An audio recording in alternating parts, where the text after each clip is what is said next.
Hey guys, welcome back to incognitive investor. तो एक बार की बात है, एक राजा जो कि अपने वचनों का बहुत ही ज्यादा पक्का था, उसने एक व्यापारी से खुश होकर के बोलते हैं कि मैं तुमसे बहुत ही ज्यादा खुश हूं और तुम मुझसे कोई भी एक चीज मांग सकते हो और मैं वो तुम्हारी विश को जरूर पूरा करूंगा।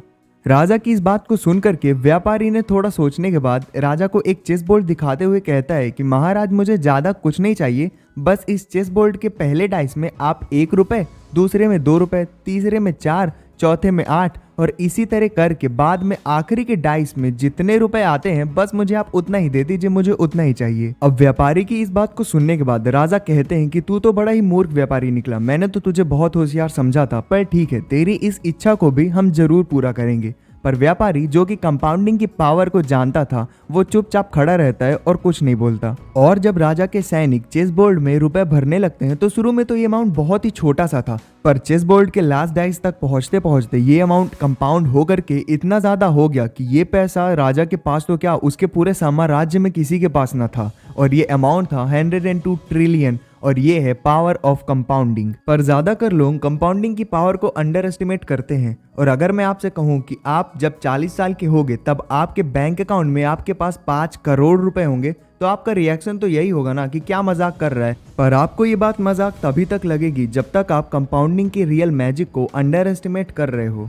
तो ऑन एन एवरेज एक इंसान को 10 साल लगते हैं अपने लाइफ का पहला करोड़ जमा करने के लिए। तो इमेजिन करते हैं कि 30 साल होने तक आपने अपना पहला 1 करोड़ जमा कर लिया है, तो अब आपको अपना दूसरा करोड़ जमा करने में सिर्फ 3 से 5 साल लगेंगे और अगला तीसरा करोड़ जमा करने में सिर्फ और सिर्फ 3 साल। और इसी तरह आप 40 साल के होने तक आपके बैंक अकाउंट में 5 करोड़ रुपए होंगे। और इस चीज को मैं वीडियो में आगे अच्छे से डिटेल में प्रूफ भी करने वाला हूँ। एंड ये कोई मैजिक नहीं है, ये है पावर ऑफ कंपाउंडिंग। तो आज की इस वीडियो में हम बात करेंगे कंपाउंडिंग की पावर के बारे में, और हम हवा में बात नहीं करेंगे, हम कंपाउंडिंग के मैजिक को बिल्कुल ही प्रूफ और स्टैटिस्टिकल डाटा से समझेंगे। तो इस वीडियो का एक भी सेकंड मिस मत करना, क्योंकि आई एश्योर यू कि इस वीडियो को देखने के बाद कंपाउंडिंग से रिलेटेड आपके सारे डाउट तो क्लियर हो ही जाएंगे। तो सबसे पहले तो आपको ये समझना होगा कि आखिर ये कंपाउंडिंग असली में काम कैसे करता है। एंड इस चीज को समझने के लिए मैं आपको ये एक एग्जांपल देता हूँ।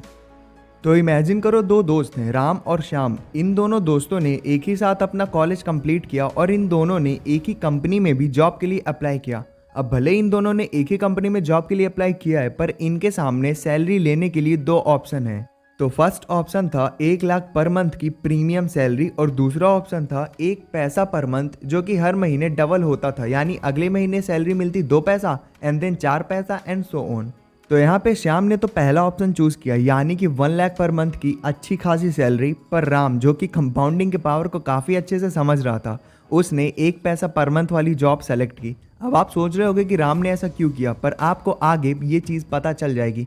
अब ऐसे ही 1 साल तो बीत जाता है और श्याम, जो कि 1 लाख पर मंथ की सैलरी इंजॉय करता है, वो राम का काफ़ी मजाक भी उड़ाता है, क्योंकि राम की सैलरी अभी भी सिर्फ और सिर्फ 20 रुपये 48 पैसे ही थे। पर राम चुप रहता था, क्योंकि उसे पता था कि कंपाउंडिंग कैसे काम करता है। तो अब समय को थोड़ा और आगे बढ़ाते हैं, तो फास्ट फॉरवर्ड करते हैं 3 साल। तो अब श्याम ने 1 लाख पर मंथ के हिसाब से टोटल 36 लाख रुपए रिसीव किए हैं। और वहीं पे दूसरी ओर राम की 3 साल बाद टोटल इनकम है 68 करोड़ 71 लाख एंड 94,000 रुपीज। तो आप खुद ही सोचो, कहाँ पे 36 लाख रुपए और कहाँ पे 68 करोड़। और ये है रियल मैजिक ऑफ कंपाउंडिंग। अब आप में से कई सारे लोग बोलेंगे कि ये मैं क्या बता रहा हूँ, ये सारी तो फिक्शनल बातें, रियल लाइफ में ऐसा थोड़ी ना होता है ना। पर अब मैं आपको एक रियल लाइफ एग्जांपल बताने वाला हूं, जिसे सुन के आपके होश उड़ जाएंगे। तो बात है 1980s की, जब एक स्टॉक मार्केट ब्रोकर ने अपने क्लाइंट अनवर को एक लिस्टेड कंपनी में शेयर लेने को बोला। तो अब अनवर ने उस कंपनी के 100 शेयर खरीद लिए 10,000 रुपए लगा के। एंड उस टाइम पे उस कंपनी के पर शेयर प्राइस था 100 रुपीज। अब अनवर ने ये शेयर्स तो खरीद लिए, पर उन्हें कभी भी बेचा नहीं। तो 40 साल बाद अनवर का टोटल इन्वेस्टेड अमाउंट तो सिर्फ 10,000 रुपए ही रहा, पर वो इन्वेस्टेड अमाउंट 10,000 रुपए से बढ़कर के 700 करोड़ हो गया। क्योंकि जैसा कि आप इस ग्राफ में देख सकते हो, कंपनी ने हर साल शेयर को स्प्लिट भी किया है, जिसके साथ अनवर के नंबर ऑफ शेयर भी 100 से बढ़कर के 2.5 करोड़ शेयर हो गए। और ये ग्रोथ है 41% CAGR की। एंड ये कंपनी है, आपने सही गेस किया, विप्रो। पिछले साल ही विप्रो कंपनी ने 1 रुपीज पर शेयर का डिविडेंड दिया था। मतलब केवल 1 रुपए का डिविडेंड भी अगर हम ले तो ये होता है 2.5 करोड़ रुपए। तो अनवर को अपने शेयर भी सेल करने की ज़रूरत नहीं है, क्योंकि उन्हें डिविडेंड इनकम से इतनी कमाई हो जाती है कि वो एक लैविश लाइफ मेंटेन कर सकें। पर यहाँ पे भी एक पॉइंट है कि अनवर को हर साल 41% का कंपाउंड इंटरेस्ट मिला, जो कि लेना बहुत ही मुश्किल होता है कई लोगों के लिए। पर यहाँ पे भी एक ट्विस्ट है, अगर आप इंडेक्स फंड में भी इन्वेस्ट करते हो तो भी आपको ऑन एन एवरेज आराम से 14 से 15% का कंपाउंड इंटरेस्ट तो मिल ही जाएगा। एंड इतना कंपाउंड इंटरेस्ट पर्याप्त है आपको एक अच्छी वेल्थ क्रिएट करने के लिए लॉन्ग टाइम पे। अब मेरे इतने एग्जाम्पल दिखाने के बावजूद कई सारे लोग ऐसे हैं जो अपने लाइफ को अभी भी कंपाउंड इंटरेस्ट के फॉर्मूले से जीने की जगह सिंपल इंटरेस्ट के फॉर्मूले से जीना चाहेंगे। पर अब मैं आपको सबसे पहले इन दोनों के बीच का डिफरेंस बताता हूँ एक एग्जाम्पल के थ्रू। तो इमेजिन करते हैं कि आपके पास 2 लाख रुपए हैं, जिसमें से 1 लाख तो आपने एफडी करा दी और दूसरे 1 लाख को आपने इंडेक्स फंड में इन्वेस्ट कर दिया। अब इंडेक्स फंड में आपको एवरेज 15% तक का कंपाउंड ईयरली इंटरेस्ट मिल जाएगा, पर एफडी में जैसा कि हम जानते हैं आपको 5 से 7% का ही सिंपल इंटरेस्ट मिलता है। पर क्योंकि इस एग्जाम्पल का मकसद आपको सिंपल और कंपाउंड इंटरेस्ट के बीच में डिफरेंस बताना है, तो इसीलिए हम एज्यूम कर लेते हैं कि एफडी से भी आपको 15% का इंटरेस्ट मिलेगा ईयरली, पर ये सिंपल इंटरेस्ट होगा ना कि कंपाउंड इंटरेस्ट। तो 1 साल बाद अब क्योंकि दोनों में इंटरेस्ट का अमाउंट सेम ही था यानी कि 15%, तो दोनों में ही एफडी और इंडेक्स फंड में आपके 1 लाख बढ़कर के 1,15,000 रुपये हो गए। बट टाइम को थोड़ा और आगे बढ़ाते हैं और 25 साल बाद आपके 1 लाख जो आपने एफडी में इन्वेस्ट किए थे वो ग्रो होकर के 6,25,000 हो जाते हैं। एंड वहीं पे आपने जो अमाउंट इंडेक्स फंड में इन्वेस्ट किया था वो कंपाउंड इंटरेस्ट से ग्रो होकर के 1 लाख की जगह 32 लाख से भी ज़्यादा हो जाएगा। पर अगर आपको अभी भी ये चीज़ क्लियर नहीं हुई कि सिंपल इंटरेस्ट और कंपाउंड इंटरेस्ट के बीच में क्या डिफरेंस है, तो मैं आपको 1-2 दोस्तों का एग्जाम्पल देता हूँ। एंड इस एग्जाम्पल के बाद आपको ये चीज़ तो ज़रूर ही समझ में आ जाएगी। एंड मैं इतने सारे एग्जाम्पल इसलिए देता हूँ कि किसी भी चीज़ को सबसे अच्छे से आप तभी समझ पाएंगे जब आपके पास एक अच्छा एग्जाम्पल हो। तो फिर से देखो, 2 दोस्त हैं राम और श्याम। इन दोनों के पास 1-1 लाख रुपए हैं और दोनों ने ही अपने इन लाख रुपए को इंडेक्स फंड में इन्वेस्ट कर दिया, जहां से उन्हें 15% का एनुअल कंपाउंड इंटरेस्ट मिलेगा। तो 1 साल बाद जब दोनों का इन्वेस्टेड अमाउंट 1 लाख रुपए से बढ़कर के 1,15,000 होता है, तो श्याम ने सोचा कि अरे ये 15,000 तो एक्स्ट्रा मनी है, मैं इसे क्यों ना कहीं और खर्च कर दूं। तो श्याम ने ऐसा ही किया और अपने 15,000 को कहीं और लगा दिया। पर राम जो कि कंपाउंडिंग के पावर को समझ रहा था, उसने उस अमाउंट को इन्वेस्टेड ही रहने दिया। एंड यही चीज हर साल होने लगी। मतलब श्याम हर साल अपने 15,000 को निकाल लेता था, सोचता था अरे यार ये तो एक्स्ट्रा अमाउंट है, मैं क्यों ना इसे खर्च करूं। और राम जो कि समझ रहा था वो उसे इन्वेस्टेड रहने देता है ताकि ये लॉन्ग टर्म में कंपाउंड होकर के एक बड़ा अमाउंट बन जाए। तो 10 साल के बाद जहां पे श्याम का इन्वेस्टेड अमाउंट 1 लाख ही रहा क्योंकि वो हर साल अपने एक्स्ट्रा अमाउंट को खर्च कर देता था, पर वहीं पे राम का 1 लाख 10 साल बाद ग्रो हो करके 52 लाख से भी ज्यादा का हो जाएगा। और ये है कंपाउंडिंग की पावर। तो यहाँ पे एक तरफ जहाँ श्याम ने अपनी लाइफ को सिंपल इंटरेस्ट से जी, वहीं पे दूसरी ओर राम ने अपनी लाइफ को कंपाउंड इंटरेस्ट के फॉर्मूले जिया। तो अब ये आपको डिसाइड करना है कि आप अपनी लाइफ को किस फॉर्मूले से जीना चाहते हैं। एंड ऑफ कोर्स काफ़ी सारे लोग ये भी बोलते हैं कि ये गलती स्कूल्स की है, स्कूल में हमें सिखाया नहीं गया। मैं मानता हूँ, पर स्कूल में हमें ये चीज़ तो बताई ही गई है सिंपल इंटरेस्ट क्या होता है और कंपाउंड इंटरेस्ट क्या होता है। पर गलती ये है स्कूल की कि इन्होंने ये चीज़ हमें एक कॉम्प्लेक्स फॉर्मूले के रूप में बताई जो कि उस एज में हम समझ नहीं पाए। पर अभी अगर आप अपने फाइनेंशियल एजुकेशन को बढ़ाना चाहते हो तो ये चीज़ तो आपको ज़रूर ही पता होनी चाहिए। और स्टॉक मार्केट को भी श्याम जैसे लोग ही बदनाम करके रखते हैं, कहते हैं कि पैसा बढ़ता नहीं है। अब अगर आपको खुद ही अपने इन्वेस्टेड अमाउंट को कंपाउंड होने देना नहीं है तो अब इसमें स्टॉक मार्केट की कोई गलती। तो अब वीडियो की इस पार्ट में मैं आपको बताऊंगा कि कंपाउंडिंग में टाइम का कितना महत्व होता है। तो चाहे आप कितना भी मनी क्यों ना इन्वेस्ट कर लो, पर कंपाउंडिंग का असली मजा आपको तभी आएगा जब आप अपने पैसों को राइट टाइम पे इन्वेस्ट करें। जैसे कि आपको पता होगा, वॉरेन बफेट ने इन्वेस्टिंग काफ़ी ज़्यादा अर्ली एज से ही स्टार्ट कर दी थी और उनका एक फेमस कोट है, I always know what I am going to become rich and I never doubted on it. तो कंपाउंडिंग में टाइम की अहमियत को समझने के लिए मैं आपको ये एग्जाम्पल दिखाता हूँ। तो इमेजिन करिए 2 दोस्त हैं राम और श्याम। तो राम जो कि एक इंटेलेक्चुअल इंसान है और कंपाउंडिंग की पावर को भी काफ़ी अच्छे से समझता है, तो उसने 20 साल की एज से ही 20,000 की मंथली इन्वेस्टिंग स्टार्ट कर दी थी। और वहीं दूसरी ओर श्याम जो राम का मजाक उड़ाता है कि ये तो क्या अंकलों वाली हरकतें कर रहा है, अभी तो मेरी एज है पैसे उड़ाने की, अभी तेरी भी एज है पैसे उड़ाने की, मस्ती करने की, पार्टी करने की। And as you know, Ram को कंपाउंडिंग के बारे में पता था तो वो चुप रहता है और अपनी इन्वेस्टमेंट जर्नी स्टार्ट रखता है।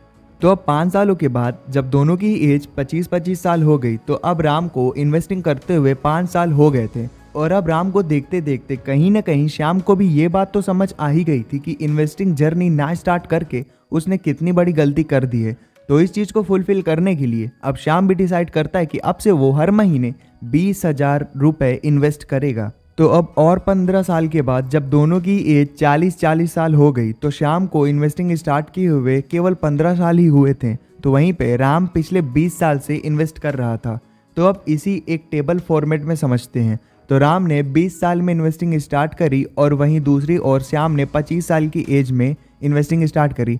दोनों ने ही मंथली 20,000 रुपये इन्वेस्ट किए। तो 20 साल बाद राम का टोटल इन्वेस्टेड अमाउंट 48 लाख रुपए है और वहीं पे श्याम ने जो 5 साल बाद इन्वेस्टिंग स्टार्ट की थी तो उसका टोटल इन्वेस्टेड अमाउंट होता है 36 लाख। तो अगर हम रिटर्न की बात करें तो हम यहाँ पे दोनों को 14% का एनुअल कंपाउंड इंटरेस्ट दे रहे हैं, जो कोई भी आराम से ले सकता है। तो अब बात करते हैं उस पॉइंट की जिसमें आपका सबसे ज़्यादा इंटरेस्ट है कि भैया आखिरी में मिला कितना। तो अगर श्याम की बात करें तो 15 साल इन्वेस्ट करते करते उसको मिलता है 1.15 करोड़ रुपए। और वहीं दूसरी ओर राम जो कि 20 साल से इन्वेस्ट कर रहा था उसका टोटल कंपाउंडेड इंटरेस्ट होता है 2.3 करोड़। तो फर्क साफ है, जितना लेट आप इन्वेस्टिंग स्टार्ट करोगे उतना ही कम फायदा आपको मिलेगा कंपाउंडिंग के थ्रू। तो कंपाउंडिंग का एक ही रूल है, start early to get well. आशा करता हूं कि आपको कंपाउंडिंग में टाइम की अहमियत तो समझ में आ ही गई होगी। पर अब बात करते हैं उस पॉइंट की जिसके बारे में कोई बात ही नहीं करना चाहता। तो अभी तक आपको ये पता चला कि कंपाउंडिंग कितनी सही चीज़ है। एंड इस चीज़ को सुनने के बाद आप में से कई सारे लोगों का मन भी कर रहा होगा कि जल्दी से जल्दी स्टॉक मार्केट में अपने पैसे लगा दें। पर आपको ये चीज़ भी नहीं भूलना चाहिए कि स्टॉक मार्केट में रिस्क तो होता ही है, आप अपने सारे पैसे यहाँ पे लगा नहीं सकते। एंड इसी चीज़ से एक कॉन्फ्लिक्ट पैदा होता है दो तरह के लोगों के बीच में।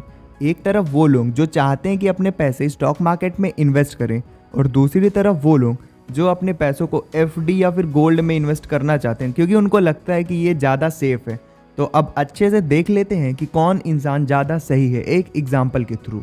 तो फिर से इमेजिन करिए उन्हीं दोनों दोस्त को, यानी कि राम और श्याम। तो एक तरफ राम स्टॉक मार्केट में इन्वेस्ट करने की तरफ है, वो भी सेफली, पर वहीं पे दूसरी ओर श्याम ट्रेडिशनल मेथड को इन्वेस्ट करने की ओर है, जैसे कि गोल्ड और एफडी, क्योंकि वो उसके नज़रिए में ज़्यादा सेफ होते हैं। तो अब इमेजिन करते हैं कि दोनों के पास ही 10-10 लाख रुपए हैं। तो श्याम ने अपने 10 लाख रुपए में से 5 लाख तो एफडी में इन्वेस्ट कर दिए, जहां कि उसे ऑन एन एवरेज अगर हम ज़्यादा भी ले लें तो 7% का एनुअल सिंपल इंटरेस्ट मिलेगा। पर बाकी के 5 लाख उसने गोल्ड में इन्वेस्ट कर दिए, जहां से उसे आसानी से 9% तक का रिटर्न मिल जाएगा। तो वहीं दूसरी ओर राम ने अपने 10 लाख रुपए में से 5 लाख इमरजेंसी फंड के रूप में रख लिए ताकि वो उससे उसके क्रिटिकल टाइम पे काम आ जाए। तो बैंक में रखे इस 5 लाख से उसे ऑन एन एवरेज ईयरली 4% का सिंपल इंटरेस्ट तो मिल ही जाएगा। एंड बाकी के बचे हुए 5 लाख उसने एक इक्विटी फंड में इन्वेस्ट कर दिए, जहां से उसे 17% का कंपाउंड इंटरेस्ट मिलेगा। तो अब टाइम को थोड़ा आगे बढ़ाते हैं और 20 सालों बाद सबसे पहले देखते हैं अपने श्याम भैया का हाल। तो श्याम ने जो एफडी में 5 लाख रुपए इन्वेस्ट किए थे वो 20 साल बाद ग्रो करके 18 लाख हो जाता है, और बाकी के 5 लाख जो उसने गोल्ड में इन्वेस्ट किए थे वो ग्रो हो करके 25 लाख हो गया, और उसका टोटल इन्वेस्टेड अमाउंट 20 सालों के बाद 10 लाख रुपए से ग्रो हो करके 43 लाख रुपए हो गया, जो कि बुरा नहीं है, काफ़ी ठीक ठाक है। तो अब हमारे हीरो राम की बात करते हैं। तो राम ने जो 5 लाख रुपए इमरजेंसी फंड के रूप में रखा था बैंक में, उसे कभी इमरजेंसी पड़ी ही नहीं, तो वो फंड कभी यूज हुआ नहीं एंड उसे ईयरली 4% मिला, यानी कि 20 साल बाद ये 5 लाख रुपए ग्रो हो करके सिर्फ और सिर्फ 10 लाख ही हुए। पर जो 5 लाख राम ने इक्विटी फंड में जमा किए थे वो ग्रो हो करके 98 लाख से भी ज़्यादा हो गए, और ये उसका टोटल इन्वेस्टेड अमाउंट 10 लाख से ग्रो हो करके 20 साल बाद लगभग 1 करोड़ 10 लाख रुपए हो गया। तो फर्क साफ है, एक तरफ 43 लाख और एक तरफ 1 करोड़। अब आप खुद ही डिसाइड कर लो कि आपको क्या करना है। तो guys that was all about the video. बाकी अगर आपने यहाँ तक वीडियो देखी है, मतलब आपको वीडियो तो पसंद आई है, तो प्लीज़ चैनल को सब्सक्राइब करके बेल नोटिफिकेशन ऑन कर लेना,